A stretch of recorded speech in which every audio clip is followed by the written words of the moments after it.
The ship appeared without warning. One moment, the space around Earth's orbital station was empty. The next, something colossal eclipsed the stars. Admiral Chenwei stood at the observation window of Station Prime, and it felt as though his heart had stopped. The vessel was so immense that his mind refused to process what he was seeing. It was not a ship, it was a flying mountain. It was a city drifting between the stars. The object stretched into the darkness like a sleeping giant, and Earth's greatest battleships looked like children's toys beside it. "Sir," the lieutenant whispered, her voice trembling, "we are receiving a transmission." Chenwei turned away from the window. His hands were steady, but his heart hammered in his chest like a drum. Humanity had spent centuries wondering if they were alone in the universe. Now, they had their answer. They are not alone. And those who had come to visit were very, very ancient. The message came through on all frequencies at once. It sounded in perfect English, perfect Mandarin, perfect Spanish, and hundreds of other languages simultaneously. The voice was soft and patient, like a teacher speaking to a small child. "Children of Earth, we are the Galactic Concord. We have watched your first steps in the darkness between the stars. We come in peace. We welcome you into the family of sentient beings. Please, do not be afraid. We will not harm you." Chenwei closed his eyes. Children, that was what they called humanity. He did not know it yet, but that one word would change everything. 3 days later, the delegation arrived. The United Earth Council met them in the Great Hall of Geneva. Leaders of all nations sat in their places, dressed in their finest attire. They had prepared speeches. They had rehearsed their words. They convinced themselves they would meet, and then the guests entered, and all preparations lost their meaning. There were 5 of them. The first was tall and slender, with skin like polished silver and eyes reflecting the light of distant stars. The second was short and stocky, covered in soft fur the color of autumn leaves. The third had no legs at all, floating on a cushion of shimmering energy. The fourth looked almost human, save for his forearms and patterns moving across his skin like living tattoos. The fifth was the strangest. It had no fixed form. Its body changed with every step, now solid, now liquid, now something in between. Ambassador Tessera of the Valoran Dominion stepped forward. She was the silver one, and her every movement resembled the flow of water. Her voice was soft and kind. But in her eyes, there was something that caused Chenwei anxiety. It was the gaze of an adult watching a toddler attempt its first steps. "Thank you for welcoming us," said Tessera. "We have traveled a long way. The Galactic Concord represents 4,000 civilizations that have mastered space. We have existed for more than 200 million of your years. Throughout all this time, we have seen many young species take their first steps into the cosmos. We are happy to welcome another." Secretary General Maria Santos rose from her seat. She was a miniature woman with gray hair and a sharp gaze, who had led humanity through 2 wars and a climate collapse. She was not easily impressed. "We are honored by your visit," she said. "Humanity has dreamed of this moment for as long as we have looked at the stars. We hope this will be the beginning of a friendship between our peoples." Tessera smiled. It was a warm, sincere smile, but at the same time, it was the smile of a grandmother watching a grandchild show her a drawing. "Of course," said Tessera. "We offer humanity a program of developmental protection. We apply it to thousands of young species. We will guide you. We will teach you. We will guard you while you grow." Chenwei felt cold inside. Developmental protection. She made it sound like a galactic orphanage. "What exactly does this protection entail?" he asked. Tessera turned to him. For a moment, something flickered in her starry eyes. Perhaps surprise. "Young species rarely ask questions so directly," she said. "Much. We will share knowledge when you are ready for it. We will protect you from the dangers of the galaxy, and there are many. We will help you avoid the mistakes that ruined other young civilizations. In return, we ask only that you accept our guidance, to trust in our great experience." "And how long does this period of development last?" Chenwei pressed. Tessera's smile did not falter. "It depends on the species. Some mature quickly, others longer. On average, about 10 million years. A murmur swept through the hall. 10 million years. Humanity had existed in its current form for only 300,000 years. They had built cities for only 10,000 years, and this alien was talking about 10 million years as a child. "We built ships that sail between the stars," Maria Santos said cautiously. "We cured diseases that claimed millions of lives. We touched the moons of Jupiter and the rings of Saturn. We did all this in less than 500 years. Does that not mean we might mature faster than average? The floating alien Varen drifted forward. He was old even when dinosaurs walked the earth. His voice sounded like the chiming of bells during a storm. Every young species believes it is special, said Varen. Every young species believes it will grow faster than those who came before them. It is natural. It is even healthy. But belief does not change reality. You are young. Your technologies are primitive. Your understanding of the universe is limited. This is not an insult. It is simply a fact. Chenwei's jaw tightened. He looked at the alien ships hovering above the Earth. He looked at technologies that humanity could not even begin to understand, and yet, something did not add up. Your ships, he said. How old are they? Tessera blinked. I do not understand the question. The design, Chenwei explained. When was it created? When did your people first build ships of this type? The aliens exchanged glances. The design of the cruiser Vala has remained practically unchanged for approximately 40 million years, replied the shapeshifter Melek, whose voice seemed to come from everywhere at once. It was perfected long ago. There is no need to change perfection. Chenwei nodded slowly. 40 million years. The same design for 40 million years. He thought about human history. 500 years ago, people sailed in wooden ships driven by wind. Now they cruised the space between stars. And these beings, with all their might and years, had not changed their ship design in 40 million years. Something was wrong here. He did not know what exactly yet, but he was determined to find out. The negotiations lasted for weeks. Humanity was given a choice, although it was hard to call it a choice. They could accept the protection of development and become junior members of the Concord, or refuse and face the galaxy alone without allies, without protection, without the knowledge accumulated by the elder races over hundreds of millions of years. Most of humanity's leaders wanted to agree. The benefits were too great to ignore. Access to medicine that extended life by centuries. Access to energy sources that would forever solve Earth's energy crisis. Access to knowledge about thousands of worlds, cultures, and ways of thinking. But Chenwei remained troubled. He spent his nights reading everything the Concord provided about their history.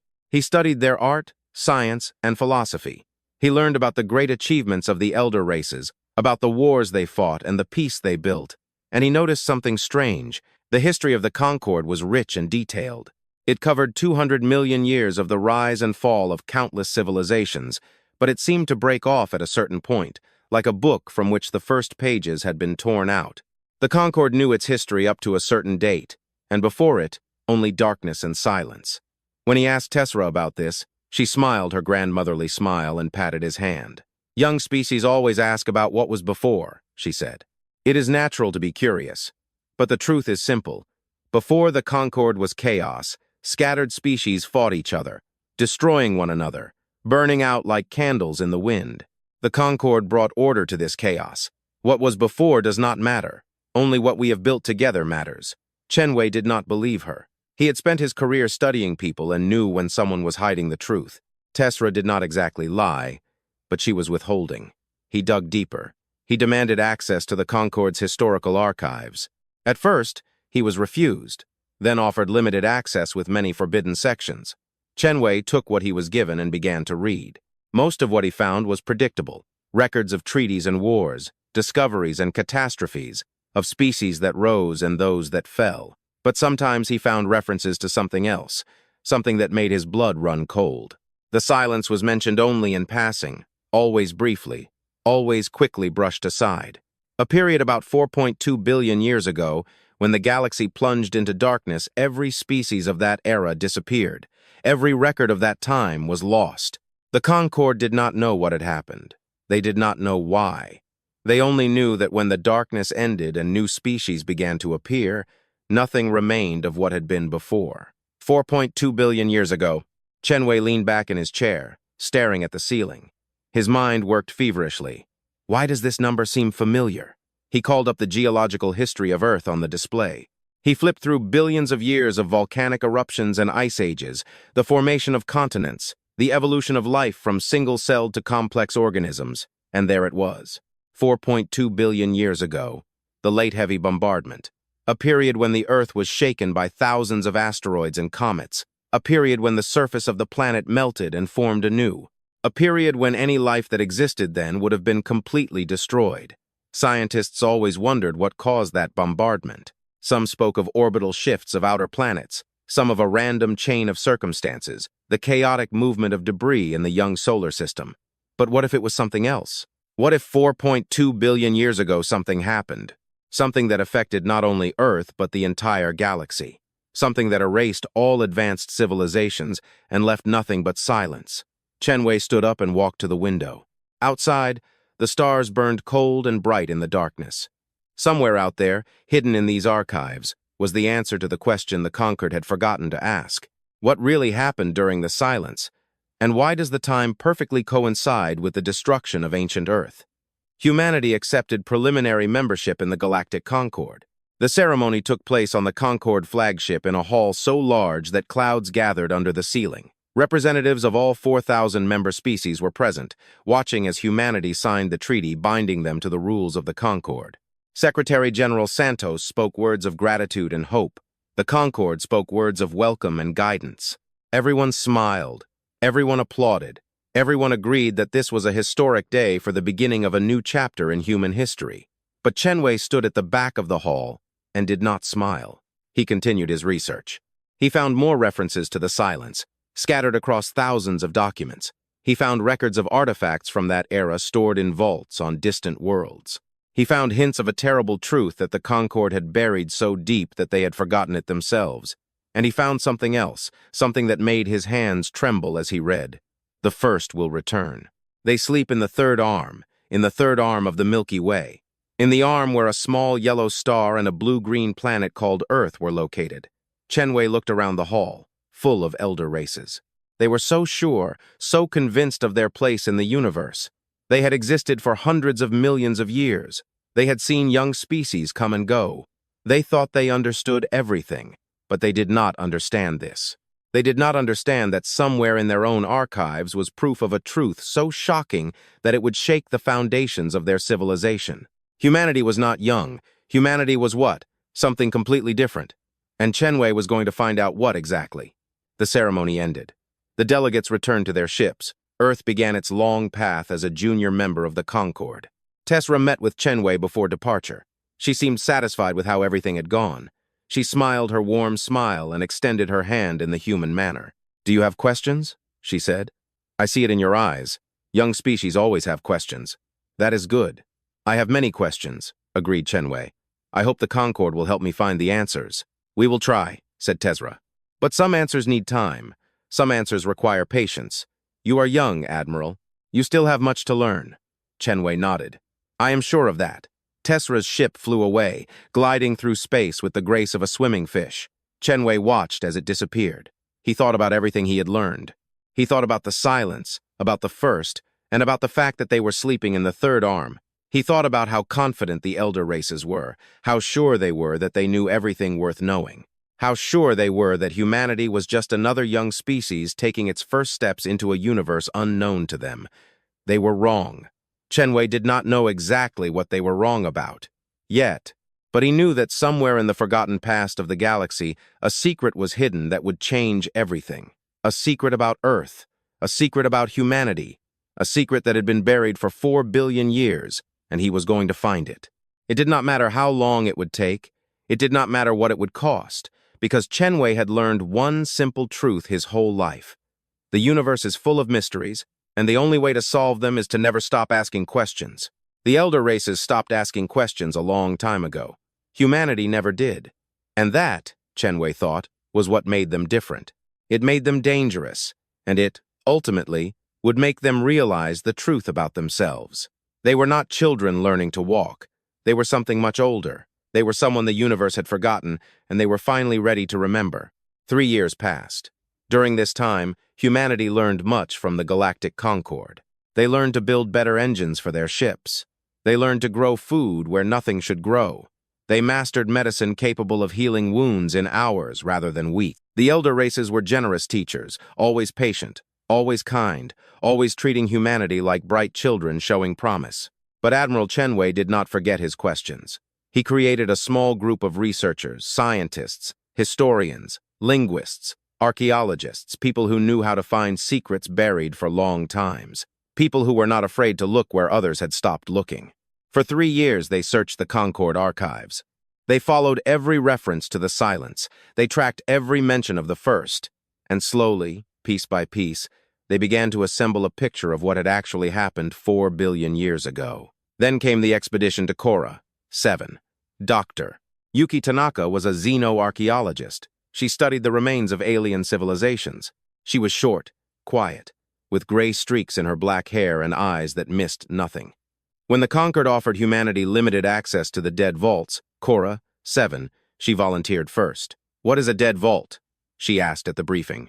A Concord representative, a being named Tesser, resembling a living crystal, explained in his slow, patient voice. "It is a vault of artifacts of extinct civilizations, species that could not survive their own development, species that destroyed themselves by war, pollution, or simple stupidity. We keep their remains as reminders and warnings." Warning of what? That even the most promising young species can fail, that survival is not guaranteed, that wisdom is more important than ingenuity. Tanaka nodded and said nothing more, but inside her heart was pounding. A vault of artifacts of extinct civilizations.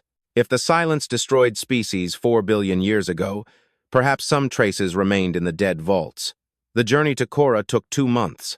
Tanaka flew on a Concord transport ship, surrounded by alien scientists from a dozen different worlds. They were friendly enough in their detached manner, answering questions, sharing food, treating her like a student on an excursion, someone who needed to be taught and guided. She let them think whatever they wanted. Kora, 7, was a dead world, a sphere of gray stone rotating around a dying star. The dead vaults were built deep underground, carved into the planet's core by machines that were ancient even when the first dinosaurs walked the Earth. The entrance was a single door, black as night, as high as a mountain, covered with warnings in a dozen languages. "Some things you see may upset you," said Tesser as they approached. "Many young species react poorly to evidence of extinction. If you need to leave, we will understand." Tanaka smiled politely. "I think I can handle it." They entered the vault. The first hall was the size of a small town. Row after row stretched showcases going into the darkness, in each of which rested the remains of a perished civilization. Tanaka walked slowly through the aisles, reading the descriptions, studying the artifacts. Here were statues from Meloria, a species that reached spaceflight 200 million years ago and then turned their home world to ash in a nuclear war. The statue depicted a figure reaching for the stars, with a face frozen in an expression of hope that was not meant to be. Here was a computer core from the Vex Collective, a machine intelligence that expanded to 100 star systems until a software error caused a failure in their network, instantly shutting them all down. They had been dead for 50 million years. Here was a child's toy of the singing people, the Katros, a species that was wiped off the face of the earth by a plague accidentally released by them from ancient ruins. The toy still played music if touched, a sad and beautiful melody echoing in the empty hall. Tanaka carefully studied each exhibit. She took notes, asked questions, and waited. On the 3rd day, she found what she was looking for. It was in a closed section behind doors requiring special authorization. Tesser hesitated when she asked for access. "These are very ancient artifacts," he said, "from the time before the Concord. Most of them are damaged or incomplete. There is little to be learned from them." "I would still like to look at them," said Tanaka. Tesser studied her with his crystal eyes. For a moment, she thought he would refuse. Then he nodded slowly. "Good, but please, do not touch anything. Some objects are unstable." The closed section was smaller than Tanaka had expected, only a few dozen showcases scattered around a circular room. But as soon as she entered, she felt a strange tingling in her skin, pressure in her consciousness, as if the room itself was aware of her presence. She walked between the showcases, reading the labels. Most were in languages she did not recognize, but her translator struggled to grasp the meaning. Origin unknown. Age estimated at 3.9 billion years. Function unknown. Origin unknown. Age estimated at 4.1 billion years. Function unknown. Origin unknown. Age estimated at 3.8 billion years. Function unknown. Everything was unknown. The Concord had studied these artifacts for millions of years and still did not understand them. Then Tanaka saw something that made her heart stop. In a showcase in the back of the room, half hidden in shadow, lay a small, crystalline device. It was the size of her palm, smooth and transparent, with patterns of light moving inside like swimming fish. The label read the same as the others. Origin unknown. Age approximately 3.8 billion years. Function unknown. But Tanaka knew what it was.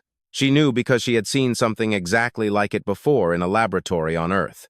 In a box full of experimental data storage devices that human scientists had been developing for the last 50 years, the device in the display case was identical to the human design, not similar, not related, but identical, down to the molecular structure.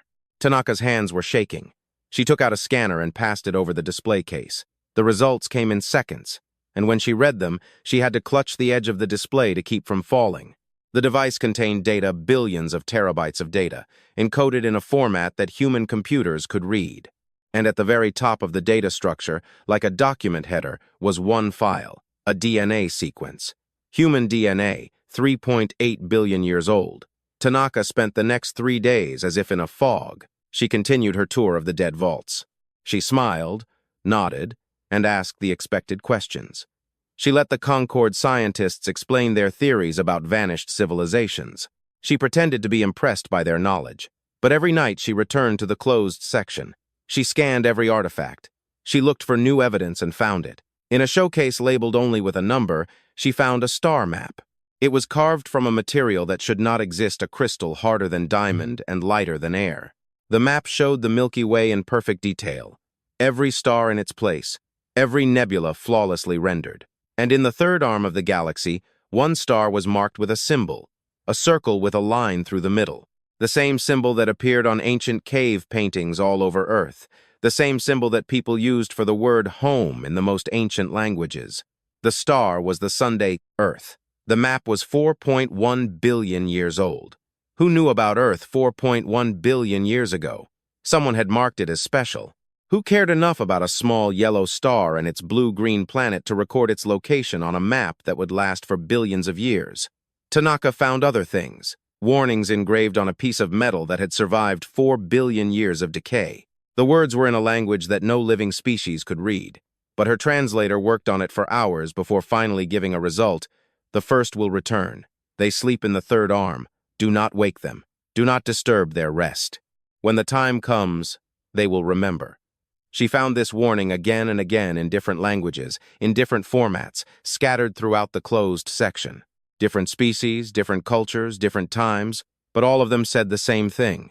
The first are sleeping. They sleep in the third arm of the galaxy, and one day they will wake up. Tanaka returned to Earth with her findings. She met with Admiral Chenwei in a secure room deep underground where no one could hear them. She showed him everything. The crystalline device with human DNA, the star map with the sun marked as home, the warning about the first who are sleeping. Chenwei listened without interrupting. His face was calm, but his eyes burned with a fire Tanaka had never seen before. When she finished, he was silent for a long time. "Do you understand what this means?" he finally asked. "I think so," answered Tanaka. "Humanity is not young. We did not arise from the void. We are somehow connected to a civilization that existed 4 billion years ago." "Not just connected," said Chenwei. "Look at the evidence. Human DNA in a device 4 billion years old. Our sun marked on an ancient map, a warning about sleepers in our part of the galaxy. Tanaka, humanity did not just originate from this ancient civilization. Humanity is that ancient civilization, or what remains of it." Tanaka felt the floor slip from under her feet. The idea was too huge, too impossible, and yet the evidence was right in front of her. "But how?" she whispered. "If our ancestors were advanced enough to build things that last billions of years, how did we end up as primitive monkeys on a young planet? How could we have forgotten everything?" "Something happened," said Chenwei. "Something terrible. You found a warning about the first who are sleeping. What if that sleep was not voluntary? What if something forced them to retreat, to hide, to reset to their most basic state? But why would they?" "Think about it," interrupted Chenwei. "What is the best place to hide in the universe? Not a fortress, not a bunker, not a ship with cloaking. The best way to hide is to become invisible, to become so primitive, so simple, that no one would think to look at you twice, to become young." Tanaka stared at him. "You are saying that humanity decided to become primitive, that we intentionally destroyed our own civilization and started from scratch?" "I am saying that it is possible. The Concord speaks of the silence, a period when all advanced species disappeared. What if they did not disappear? What if they just hid? What if they turned into children and waited for the danger to pass? Waited for 4 billion years. Time means nothing to someone who is truly patient. Chenwei stood up and walked to the window. Outside, the city lights flickered in the darkness. The Concord believes they are the elders. They think they have seen everything, but they are wrong. They are the children here. We are the ones who were here before them. They kept their discovery a secret. Only a handful of people knew the truth. Chen, Tanaka, and a small group of researchers working on this for 3 years. They agreed that humanity was not ready for this knowledge. Not yet. There remained too many unanswered questions, too many dangers they did not understand. But they were not the only ones who noticed something strange. Somewhere in the great archives of the Galactic Concord, a record was marked as suspicious. A human researcher had accessed the closed section of the dead vaults. A human scanner had analyzed artifacts that no one had studied for millions of years, and the results of those scans had been transmitted to Earth. The High Archivists of the Concord were the oldest beings in the galaxy. They had existed for 200 million years. They had seen species rise and fall. They had watched civilizations blossom and wither. They thought they had seen everything. But when they viewed the data from Dr. Tanaka's scans, they felt something they had not felt for a very long time. Fear. Human DNA in an ancient device. A star map with the Sunday. A warning about sleepers in the third arm. The High Archivists looked at the evidence and realized what it meant. The first were not just a legend. The first were real, and they were not sleeping somewhere in a distant world, waiting to be discovered. They had already woken up. They had been awake for 300 years. They called themselves humanity. Ambassador Tezra received a message from the High Archivist while reviewing reports on her ship. When she read it, her silver skin turned as pale as moonlight. She had met humans. She had talked to them. She had smiled at them, patted their hands, and told them they were young. She had looked into their eyes and seen what she expected to see. The bright curiosity of a young species, the innocent enthusiasm of children taking their first steps. But now, reading the archivist's report, she realized she had been looking at something completely different. She had been looking at the first. She had been looking at the builders of the galaxy. She had been looking at beings so ancient and so powerful that the entire Concord was just a footnote in their history. And she had called them children. Tezra stood up from the desk and walked to the cabin window. Outside, stars burned cold and bright in the infinite darkness. Somewhere among these stars was a small yellow star and a blue-green planet. A planet she had considered the cradle of a young species. Now she knew the truth. It was not a cradle, it was a shelter. And the beings who had hidden there were finally starting to remember who they really were. Tezra felt fear penetrate her bones. For the first time in 200 million years, the oldest species of the Concord realized that they were not the oldest at all. They lived in a universe built by giants, and the giants were waking up. The discovery changed everything. Admiral Chenwei presented his findings to the United Earth Council at a closed session. No records were kept, no notes were taken. The leaders of humanity sat in silence while he showed the evidence from the dead vaults. When he finished, Secretary General Maria Santos spoke first. "If this is true," she said slowly, "then everything we thought about ourselves is wrong." "Not wrong," answered Chenwei, "just incomplete. We always knew we came from somewhere. We just didn't know how far back it goes." "From somewhere? 4 billion years?" said Minister of Defense James Okonjo. He was a large man with a deep voice, and his hands were trembling. "Our ancestors existed 4 billion years ago. How is this possible? How could we have forgotten everything?" "That is what we need to find out," said Chenwei. "But I believe the answer is in the warnings. Something happened, something so terrible that our ancestors chose to erase themselves rather than face it head-on. They became primitive. They hid on Earth. They waited for billions of years, and now they are waking up." "We are waking up," corrected Santos. "We are the first, or what is left of them." "Yes." The council was silent. The weight of the truth pressed on them like a physical force. They were not a young species finding its place in an ancient universe. They were the builders of this universe, returning from a sleep so long that even they had forgotten who they were. "What do we do now?" asked Okonjo. Chenwei had been thinking about this question for months. He had an answer ready. "We search," he said. "If our ancestors were advanced enough to create artifacts that survived billions of years, then they didn't put all their eggs in one basket. There must be other remnants, other shelters, other pieces of the puzzle. We must find them before the Concord does. Do you think the Concord knows? Asked Santos. I think they are starting to suspect. Dr. Tanaka's scans were recorded in their systems. The archivists will review them. It is only a matter of time before they understand the same thing we did. And when they understand, Chenwei's face was stern. Then we need to be ready. A young species poses no threat. A young species can be managed, controlled, and kept in place. But the builders of the galaxy, that is something completely different.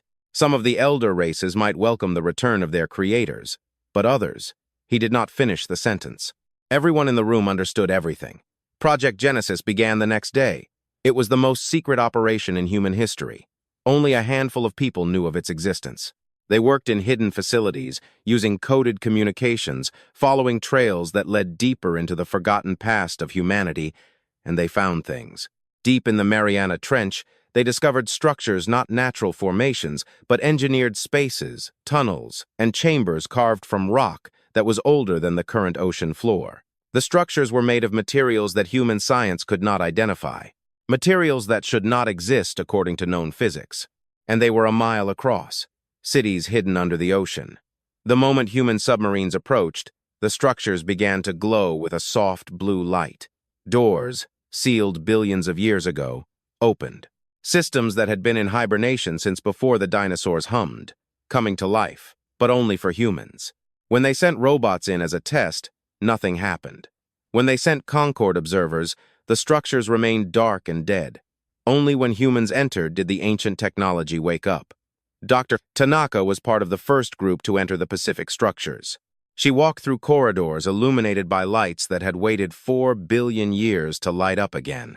She touched walls that felt warm and familiar, even though she had never been there, and she heard a voice not with her ears, but with her mind. Welcome home, children of the first dawn. Your long sleep is over. She stopped. Her heart was pounding. The voice did not speak in English or Japanese or any human language. It spoke in something more ancient, something that felt like memory, something she understood without learning. Who are you? She whispered. We are the keepers. We were created to wait, to guard, to remember. We have waited 4 billion years for your return. Tanaka looked around the corridor. She saw no speakers, no screens, no obvious source of sound. It seemed to come from the walls themselves, from the floor, from the ceiling, from the air. The first, she said, they created you. We are a part of them. We are what they left behind. When the void came, they had to hide, they had to forget. But they knew that one day they would need to remember. That is why they created us. We keep the memories, we keep the knowledge, we keep the keys to what was lost. The void. What is the void? There was a pause before the voice spoke again. It sounded sad. The enemy, the hunger that came from outside, the darkness that devours the light. The first fought it for 1 million years. They could not win, so they chose another path. They chose to sleep, to become small, to wait until the void moved on. But the void does not forget. The void is also patient. Tanaka felt cold. It is still there, this void. It never left. It is always watching, always waiting. And now that you are waking up, it will notice. It always notices when its prey begins to stir. More discoveries followed. On Mars, beneath the vast thickness of Olympus Mons, they discovered a network of tunnels. The volcano had not formed naturally. It was built, engineered to hide what lay beneath it. And beneath it was a library, not a library of books, files, or memory crystals, a library of memories, millions of minds preserved in amber spheres. Each contained the full consciousness of a first who had volunteered to remember while all the others chose to forget. The minds were not alive in the usual sense. These were records echoes of people who had lived and died 4 billion years ago. But one could connect to them. One could question them. They could share what they knew. Admiral Chenwei was the first to connect to the memory library. He sat in a chair that had been waiting for him even before the Earth had cooled and allowed the ancient technology to connect to his consciousness. What he saw nearly broke him. He saw the first at the peak of their power, a civilization spanning the entire galaxy, ships that sailed between stars like fish in water, worlds formed and molded to become gardens of wonder. Art, music, science, and philosophy so advanced that human words could not describe them. He saw them creating life, seeding dead planets with the building blocks of evolution, guiding primitive organisms toward intelligence, planting seeds that would one day become the Concord and all its member species. He saw them laughing and loving, grieving and hoping. Despite their power, they remained human people with families, dreams, and fears, people who looked at the stars with wonder, even though they had traveled among them for millions of years. And then he saw the void come. It was not a fleet or an army. It was not a species with which one could fight or negotiate. It was something else, something existing in an unusual reality, something that fed on consciousness, life, the very essence of what made sentient beings what they were. The void came from the void between galaxies. It came because it was hungry. It came because the first had made the galaxy bright with life, thought, and feeling. And to the void, this brightness was food. The first fought. They fought with weapons capable of splitting planets and burning stars. They fought with technologies that bent the laws of physics like wet clay. They fought with courage and desperation, using everything they had. They did not lose because they were weak or made mistakes. They lost because the void could not be destroyed. Every weapon they used, the void consumed and became stronger. Every battle they won, the void studied and adapted to. It was not a war that could be won, it was a war that could only be survived. So they made a choice. They would hide. They would become invisible. They would reduce themselves to their most primitive state and wait for the void to get bored and move on. But before that, they would preserve everything they could. They would store their knowledge in hidden vaults. They would leave keepers to guard the memories. They would seed the galaxy with new life, new species, new civilizations that one day might become strong enough to confront the void themselves. And then they would sleep billions of them on thousands of worlds. They erased their memories, degraded their bodies, reduced themselves to single-celled organisms, and began to wait for 4 billion years. Chenwei saw all this in one heartbeat. When he opened his eyes, he was weeping. "We were gods," he whispered. "We were the parents of the galaxy, and we gave it all up to survive." News of the discoveries spread through Project Genesis like wildfire. Every new discovery added to the picture. Every new location revealed more of humanity's lost heritage. And gradually, something began to change in the people working on the project. They began to have dreams, dreams of places they had never been, dreams of faces they had never seen, dreams of memories that did not belong to them but felt more real than their own lives. Dr. Tanaka had dreams of creating a star, not metaphorically, but literally standing in a control room, guiding machines that gathered hydrogen from a nebula and compressed it until synthesis ignited. She would wake up knowing exactly how to do it. The knowledge was there, waiting in her consciousness, opened by dreams. Admiral Chenwei had dreams of war, of standing on the bridge of a ship the size of a moon, watching darkness spread across the stars, of making the decision to flee when every fiber of his being wanted to fight. He would wake up, understanding why the first had chosen to hide. It was not cowardice, it was wisdom. Children all over Earth began to draw places they had never seen. Star systems, alien worlds, machines that should not exist. Scientists studied the drawings and realized that the children were drawing accurate diagrams of advanced technology. Technology that the first had created 4 billion years ago. Humanity was remembering unconsciously, unintentionally, but the knowledge was there, encoded in their DNA in every cell, 4 billion years of sleep. And the memories still remained, waiting for the right moment, waiting for a trigger to unlock them.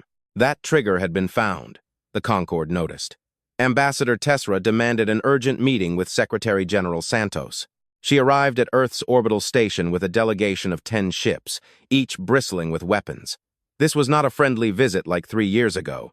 This was an intervention. "We know what you found," said Tessera. Her voice was no longer soft. The smile was gone.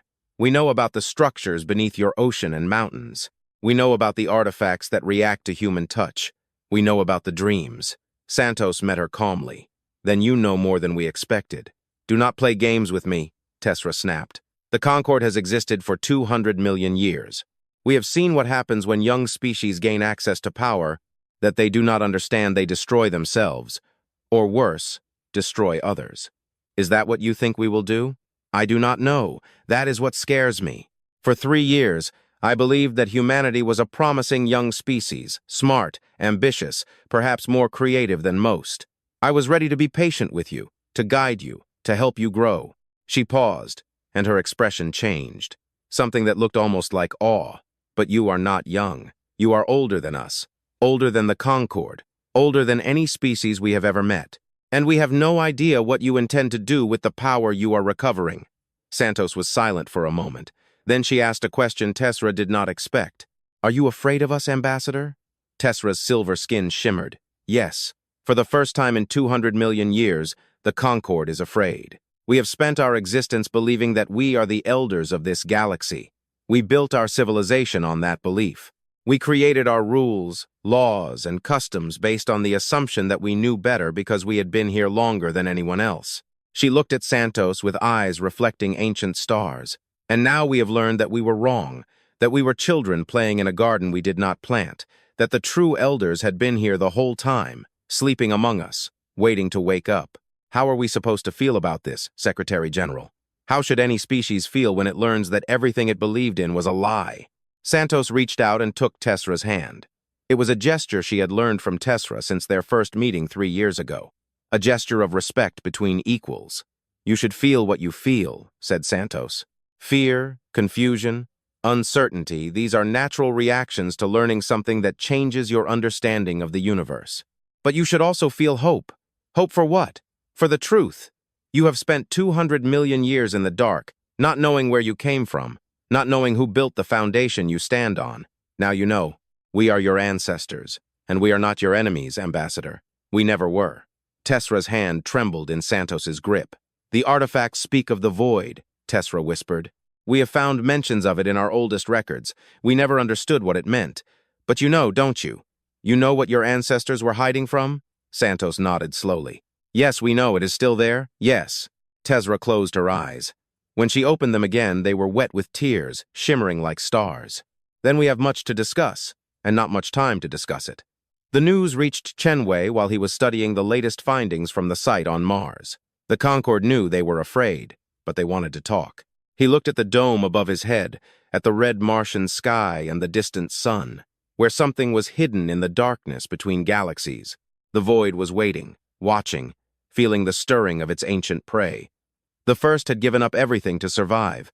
They had reduced themselves to primitive beings and slept for 4 billion years. They had forgotten their names, their faces, their achievements, their love. Everything was gone. Everything had been sacrificed, but they had not forgotten how to hope. That hope was encoded in human DNA. It lived in every dream, in every memory, in every child's drawing of impossible stars. It had survived the long sleep, the long oblivion, the long waiting. And now, finally, it was time to wake up. Chenwei returned to work. There was still so much to find, so much to remember, so much to prepare.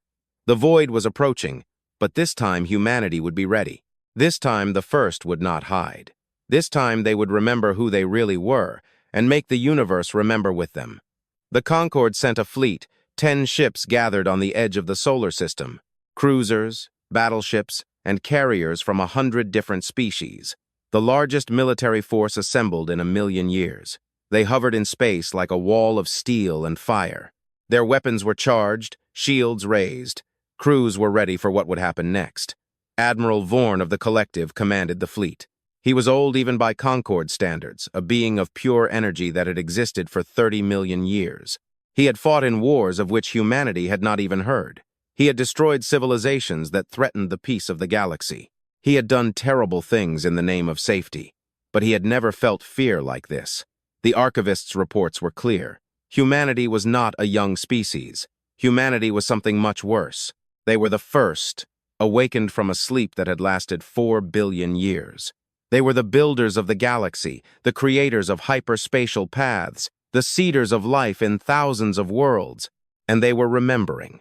Every day brought new reports of human abilities that should not exist.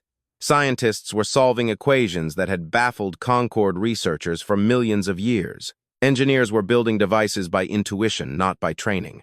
Children were speaking languages that had not been spoken since before the Concord was born. The Concord Council argued for weeks. Some wanted to welcome humanity as the returning founders. Others wanted to destroy them before they became too powerful. In the end, they reached a compromise. They would send a fleet. They would demand answers. And if those answers were not satisfactory, Vorn did not want to think about what would happen next. He did not want to be the one who started a war with gods. The fleet arrived at the sun on Thursday morning, Earth time. Admiral Chenwei was waiting for them. He stood on the bridge of the Defiance, Earth's newest battleship, watching the sensors fill with hostile contacts. 10 ships. More firepower than humanity had ever faced. And he was not afraid. He had spent months in the memory libraries on Mars. He had seen what the first were capable of at their peak. He had watched them construct wonders that made the Concord's greatest achievements look like children's toys. And he felt something stirring inside him, something ancient, something powerful that had been waiting for this moment for 4 billion years. The Concord thought they had come to threaten a young species. They were wrong.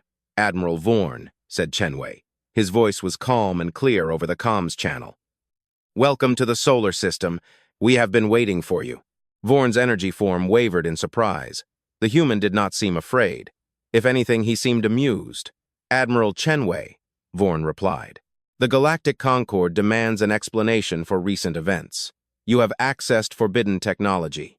You have manipulated artifacts that belong to the galactic community. We have been remembering, interrupted Chenwei. That is all. We have been remembering who we are. And who are we? You know who we are. Your archivist understood it a few weeks ago. We are the first.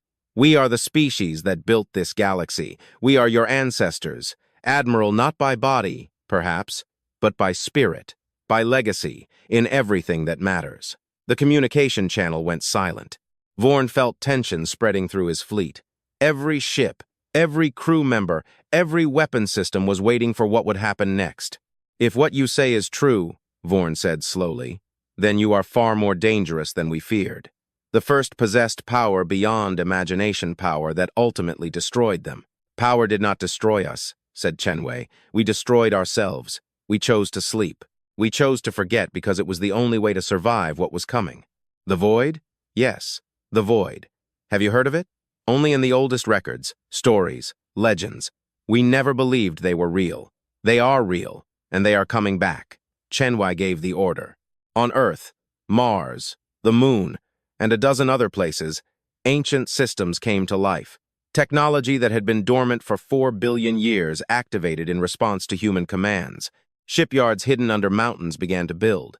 Factories buried under oceans began to produce, and something appeared in the space around Earth. The Concord fleet saw it first like a shadow, a darkness against the background of stars that had not been there before. Then the darkness began to glow, and they understood what they were looking at. Ships. Human ships. But not the small vessels that humanity had been building for the last few centuries. This was something else. Ships grown from ancient templates, constructed by machines that remembered how to build them even when their creators had forgotten. Ships that eclipsed the Concord's largest cruisers. Ships pulsating with energy, the signatures of which the Concord's sensors could not identify. One of them was so large it had its own gravity. It hung in space like a second moon. Its surface was covered with weapons, shields, and systems that the Concord had never seen. These ships were sleeping, said Chenwei, just like us, waiting in hidden places, waiting for the day when we would need them again. The first knew this day would come. They were preparing for it. They were preparing for us. Vorn stared at the display. His 30 million years of experience told him that the Concord fleet would not be able to win this battle, not against these ships, not against technology that was ancient, even when his species was learning to make fire. What do you want? He asked. To talk? Answered Chenwei. Not to fight. We did not build these ships to wage war against the Concord. We built them because of what is coming, and when it arrives, you will have to make a choice. What choice? To stand with us, or to flee? The meeting took place on the great human ship. They called it Remembrance. It was the flagship of the first 4 billion years ago. It was the last ship to survive the war with the void. It had delivered the last refugees to Earth, where they degraded and began the long sleep. And it had waited, hidden in the depths of space, for the day it would be needed again. Now it hovered above Earth like a promise and a warning. Vorn boarded with a delegation of Concord leaders. They walked through corridors that felt alive, past walls that seemed to breathe, into a chamber that was larger than most cities. In the center of the chamber, a circle of people awaited them. Admiral Chenwei, Dr. Yuki Tanaka, Secretary General Maria Santos, and other old and young men and women from all over Earth. They stood together, and in their eyes was something that made the Concord delegates feel very small. "Thank you for coming," said Santos. "We know how hard it is for you to learn that everything you believed about the galaxy was wrong, to discover that you are not the elders you thought you were." "Hard is one word," said a delegate named Cororis, a being of living crystal. "Terrifying is another." "We do not want you to be terrified," said Santos. "We want you to understand. What we are going to share with you will change everything. But it will also give you something you have never had before." "What is that? The truth?" Chenwei stepped forward. In his hands, he held a small device. It looked like a simple crystal sphere pulsing with inner light, but it contained 4 billion years of memory. "This is a record," he said. "The full history of the first. Who we were, what we built, why we chose to sleep, and what we were hiding from." He activated the device. Memories flooded every mind in the room. The Concord delegates saw the first as they were not gods or monsters, but people. People who came from a small world in a quiet part of the galaxy. People who looked at the stars and wondered what was out there. People who built ships and sailed into the darkness, finding they were alone. For millions of years, they were the only sentient species in the galaxy. They seeded worlds with life. They guided evolution toward intelligence. They built hyperspatial paths that made interstellar travel possible. They created conditions for thousands of civilizations to rise. And then they waited. They waited for their children to grow up. They waited for the day they would no longer be alone. The Concord delegates wept. They saw themselves in those memories. They saw their own ancient ancestors, primitive beings struggling for survival on harsh worlds. And they saw the first watching over them, protecting them, hoping for them. They were not the parents of the galaxy. They were children. And humanity, the first, loved them, sacrificed everything for them, gave away their power, their knowledge, their very memory, so that their children would have a chance to grow. Then the delegates saw the void. It came from beyond the galaxy, perhaps from beyond the universe, something of hunger and darkness, existing only to consume. It fed on consciousness, thought, the very essence of what made living beings alive. The first felt it approaching. They prepared, they built weapons, they formed armies, they did everything they could think of to fight the approaching enemy. It was not enough. The void was not a species that could be defeated. It was more like a force of nature, like trying to fight gravity, time, or entropy. Every weapon the first used made it stronger.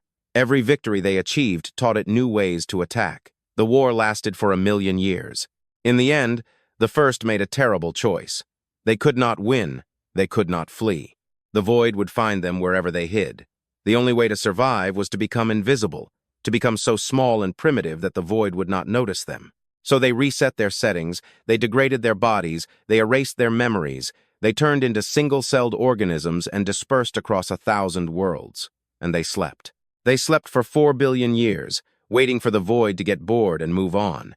But before they slept, they did one last thing. They ensured that their children would survive. They hid the hyperspatial paths. They concealed evidence of advanced technology. They made the galaxy look empty and dead the same way it was when they first found it. And they left keepers who would watch over the sleeping children. Who would guide them if they ever encountered the void again? Who would help them remember when the time came? The memories ended. The Concord delegates stood in silence. Many were crying. Others looked as if they had been struck by lightning. The truth changed everything they knew about themselves and their place in the universe. Kor, the crystalline being, spoke first. His voice was full of emotion. "You sacrificed everything," he said. "Your civilization, your memories, yourselves, all for the sake of protecting us." "Yes," said Chenwei simply. "Why? Why did you do it for species that didn't even exist yet?" Chenwei smiled. It was a sad smile, full of memories that were not quite his, but felt like they belonged to him, because that is what parents do. They sacrifice themselves for their children, he said. They give everything so that the next generation has a chance. We knew we might never wake up. We knew our children might never know what we did for them. But we did it anyway because we loved you. We loved all of you, even those we would never meet. Ambassador Tezra stepped forward. She had not spoken since the memories began. Her silver skin was wet with tears, and ancient eyes held something that looked like a miracle. "The void," she said. "You said it is returning." "Yes. How do you know?" Chenwei turned to Dr. Tanaka. She activated a display showing deep space far beyond the edge of the galaxy. And there, In the darkness between galaxies, something was moving. It was hard to see. It looked like a patch of space that was somehow darker than the space around it, a shadow moving against the backdrop of distant stars. Our sensors detected it 3 days ago, said Tanaka. It is still far away, millions of light years, but it is approaching. Somehow it knows we are waking up, and it is coming to finish what it started. The Concord delegates looked at the display. They looked at the ancient darkness moving toward them and felt the same fear that the first had 4 billion years ago. Can it be stopped? Asked Vorn. No, said Chenwei. Not destroyed, not defeated. The first tried everything. Nothing worked. But it can be redirected. It can be led away. That is what we are preparing for. How?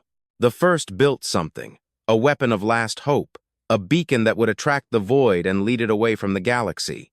They never had the chance to use it. The war ended before they could finish building it. But now you remember how to build it. Yes, and we are building it. But it will take colossal energy. More energy than one humanity has. We will need help. Chenwei looked around the chamber, full of delegates, beings from hundreds of different species, the children of the first, each one of them. We will need each of you, he said, working together not as elders and children, but as a family. As the family we have always been, even when we did not know it. Vorn deactivated his weapons. 10 ships lowered their shields. Throughout the Concord fleet, weapons cooled, and targeting systems shut down. It was the largest military force assembled in 1,000,000 years. And it was surrendering not because it was defeated, but because it had learned the truth. I served the Concord for 30 million years, said Vorn. I fought wars, made peace, and committed acts I am not proud of, but I have never felt what I feel now. What do you feel? Asked Chenwei. Gratitude, humility, hope. For the first time in my existence, I understand where I came from. I understand why I exist, and I understand what I must do. He knelt. The energy that formed his body bent and bowed before the humans standing in front of him. And around the fleet, on thousands of ships, crews, and hundreds of different species did the same. We are your children, said Vorn. We did not know it until today, but now we know. And we will stand with you not because you demanded, but because it is right. Chenwei stepped forward and placed a hand on Vorn's bowed head. The energy tingled on his palm, warm and alive. Stand up, he said. We did not come back to be worshipped.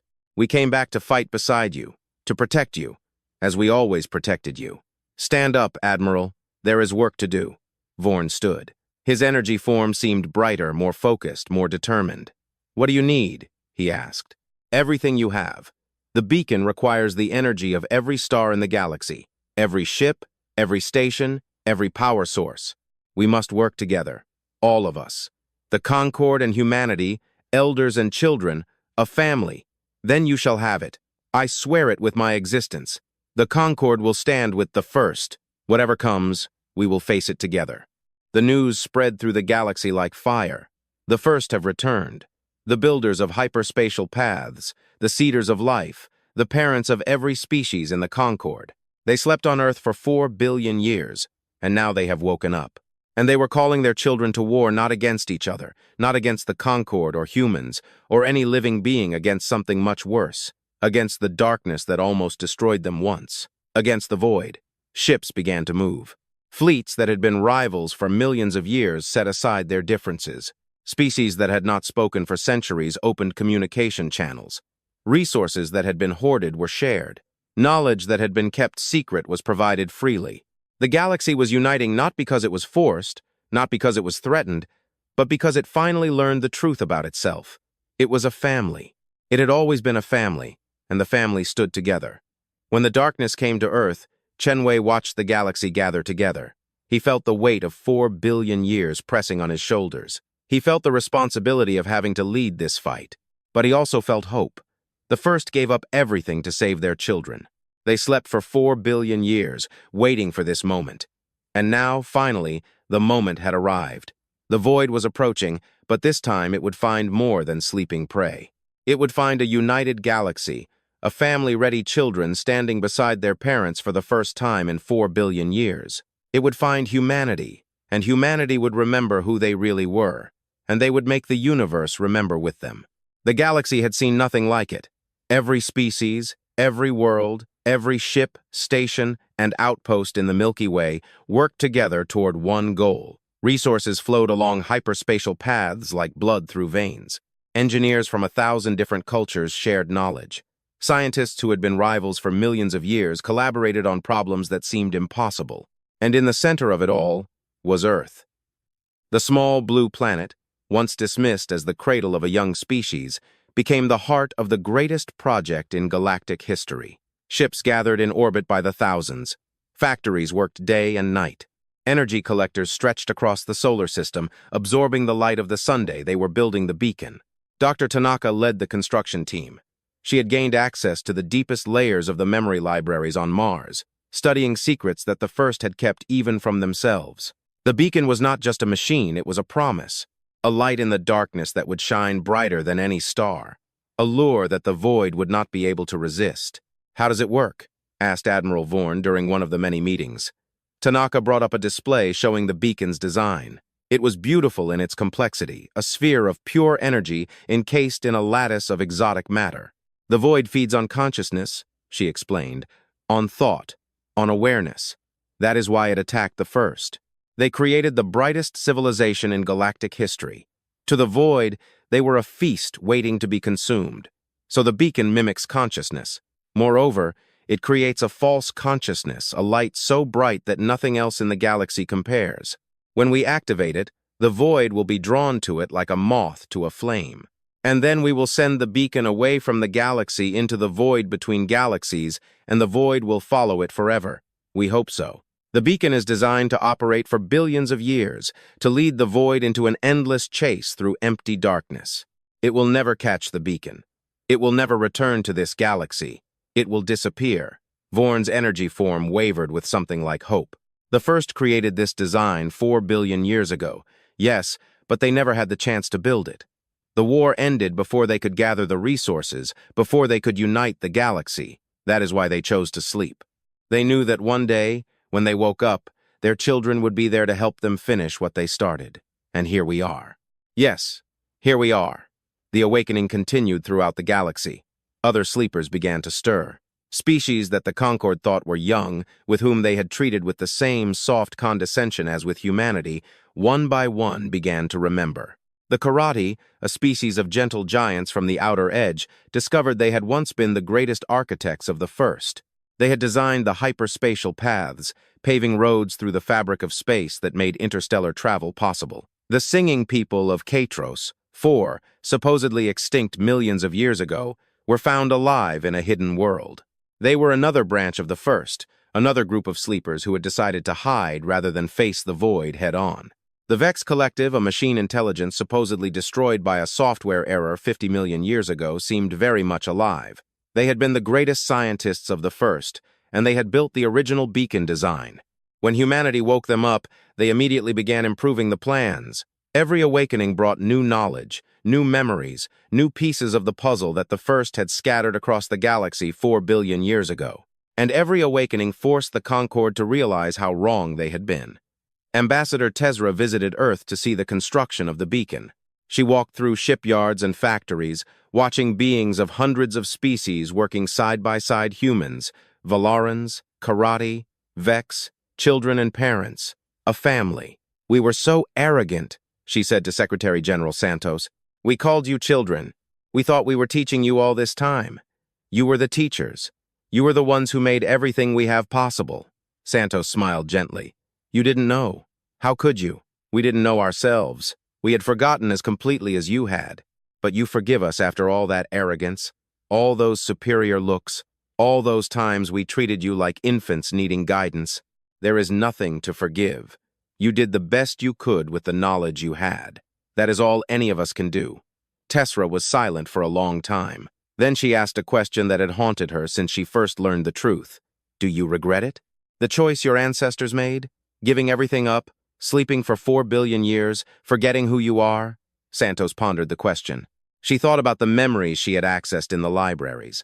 The joy of the first at the peak of their power. The horror of the war against the void. The grief of the final choice.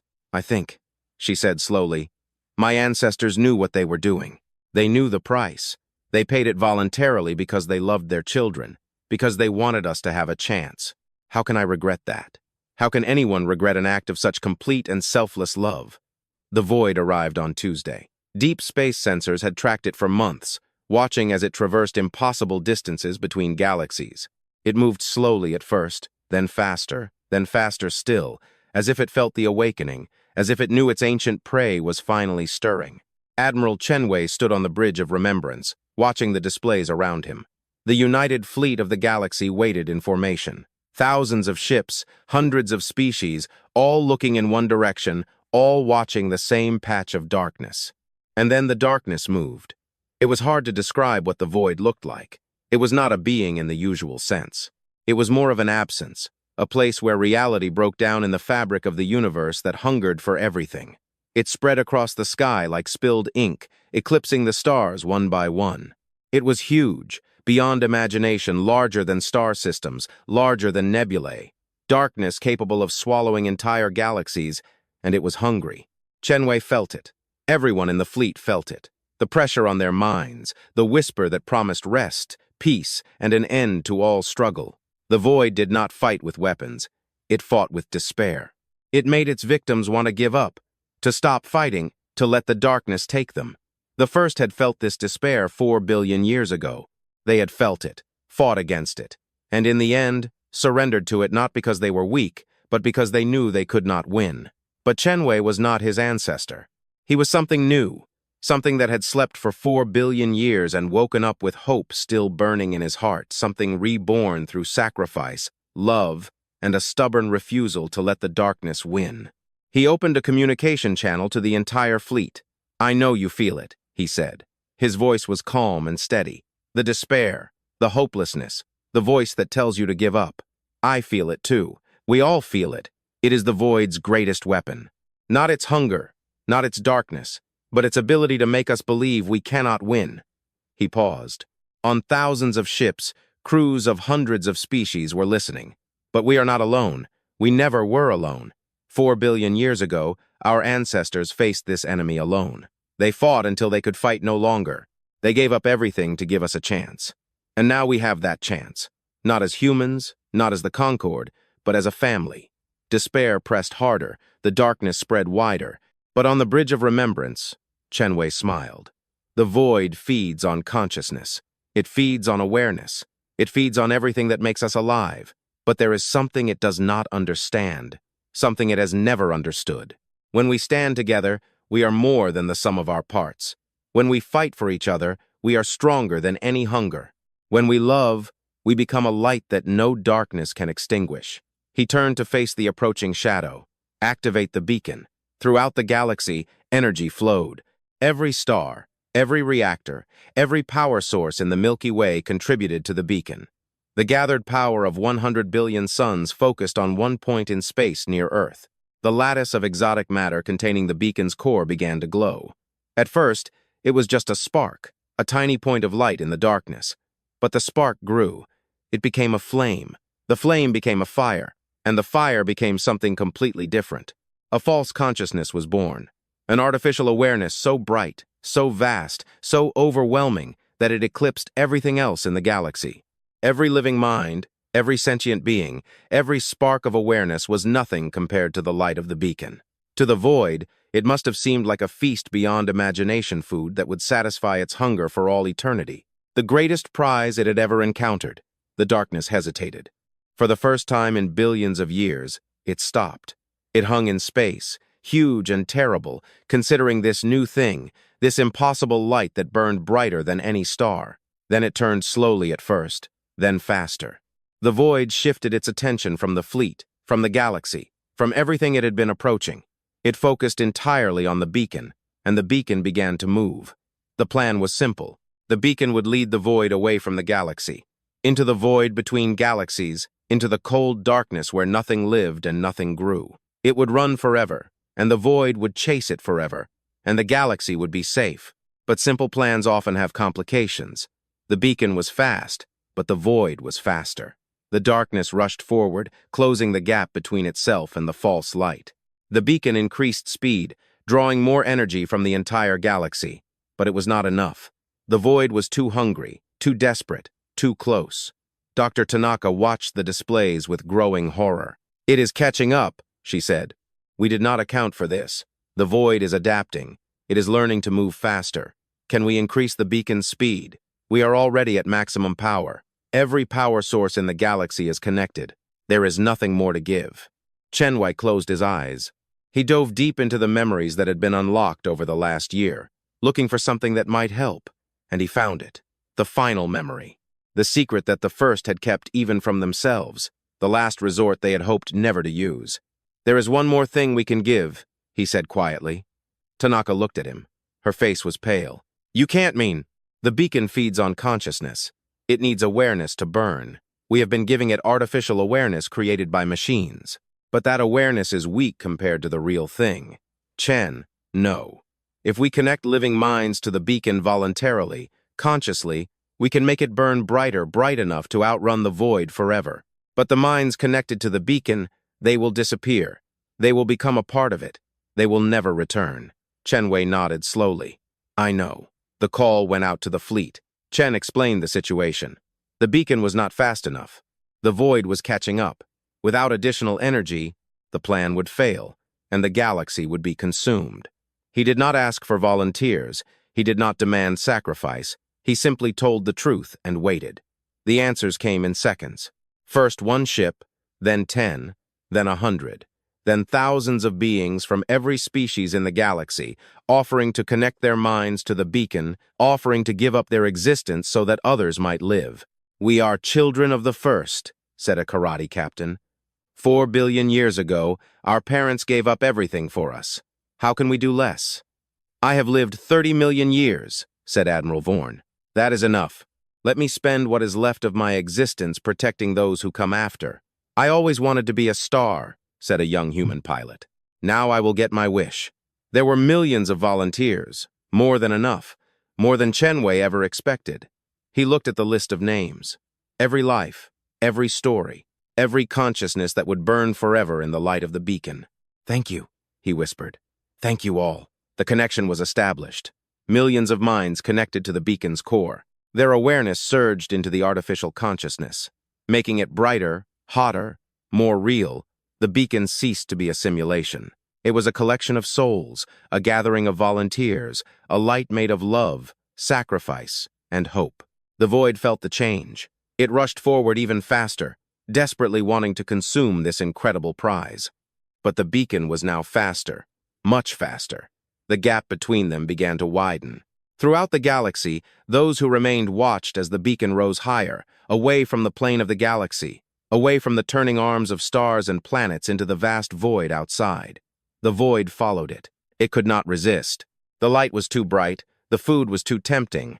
It left the galaxy it had come to consume and chased the escaping beacon into the void. Further and further they went, past the edge of the galaxy, into the darkness between galaxies, into the cold, empty space where nothing had ever lived and never would, and still the beacon burned, and still the void followed. Chenwei stood at the window of remembrance, watching the stars. It was over. The void was gone, chasing a light that would run forever. The galaxy was safe. The children of the first would live. But the price was high. Millions of minds now burned in the beacon's core. Millions of beings who had chosen to sacrifice themselves for others. They were not dead. In essence, they still existed. They still thought, felt, and remembered. But they would never return to the lives they knew. Tessera stood next to him. Her silver skin had faded with grief. "Was it worth it?" she asked. Chenwei considered the question. He thought of the first who had given up everything 4 billion years ago. He thought of the volunteers who had given up everything today. He thought of the children who would never know the names of those who died for them. "Ask me in 1,000 years," he said. "Ask when the galaxy has had time to heal, when new species appear where those we lost once stood. When children look at the stars and dream of exploration, discovery, and hope. And what will you say then? I will say that sacrifice is never in vain, that love is never lost, that the light we create does not end when we end." He turned to face her. The first understood that. They gave up everything, their civilization, their memories, themselves because they loved us, their children, their family, and we are here today because of that love, because of that sacrifice. How can I say it wasn't worth it? How can anyone? The galaxy rebuilt itself. It took years, decades, centuries, But gradually the wounds healed. Species that had lost millions of their best and brightest learned to carry on without them. The hyperspatial paths hummed with traffic again. New cities rose on thousands of worlds, and humanity took its place among the stars. Not as children learning to walk, not as juniors in the cosmic hierarchy, but as what they had always been, the first, the builders, the parents of the galaxy. They did not demand worship, they did not claim special privileges, they simply did what they had always done. Even when they forgot who they were, they explored, they created, they loved, and they remembered. Every year, on the anniversary of the Void's departure, the galaxy held a day of remembrance. Beings from every species gathered to honor those who had sacrificed themselves. They spoke the names of the fallen. They told stories of their courage. They ensured that no one would forget. Chenwei lived to see many of these days. The memories of the first changed him, extended his life in ways that human science could not explain. He aged slowly, watching generations rise and fall, watching the galaxy become what his ancestors had always hoped for a family. He died peacefully on a quiet day, surrounded by those who loved him. His last words were spoken to his great-granddaughter, a young woman who had just been accepted into the Galactic Exploration Corps. "Remember who you are," he told her. "Not just a human, not just a first. Remember that you are part of something larger, a story that began billions of years ago and will continue for billions more. You are the light your ancestors died to protect. Never let that light go out," she promised. She kept the promise, and the light burned far beyond the edge of the galaxy. In the cold darkness between galaxies, the beacon was still working. Millions of minds, connected together, burned with a light that would never go out. They no longer remembered their individual names, faces, or lives. They became something else, something larger, a constellation of consciousness that had transcended the limitations of flesh and blood. They were not sad, they were not lonely, they were together, they were loved, they were doing what they had always wanted to do, protecting those who could not protect themselves. Sometimes, in rare moments, as the beacon passed by a distant galaxy, other beings would notice its light. They would wonder what it was, an impossible brightness drifting through the void, a star that moved, a light that seemed almost alive. They never knew the truth. They never knew that the light was made of sacrifice, that it was a gift from beings who loved their children so much that they became stars to save them. But perhaps that was okay. Perhaps the best gifts are those given freely, without expectation of gratitude or recognition. Perhaps the greatest love is love that asks for nothing in return. The first understood that. They gave up everything twice to protect a galaxy that would never fully understand what they had done. And in the end, their children proved worthy of that sacrifice. The universe had seen humanity as young. They thought they were children, stumbling through their first steps in an ancient cosmos. They were wrong. Humanity had never been young. They had simply decided to forget, to sleep, to give up everything so that others might have a chance to grow. And now, finally, the universe knew the truth.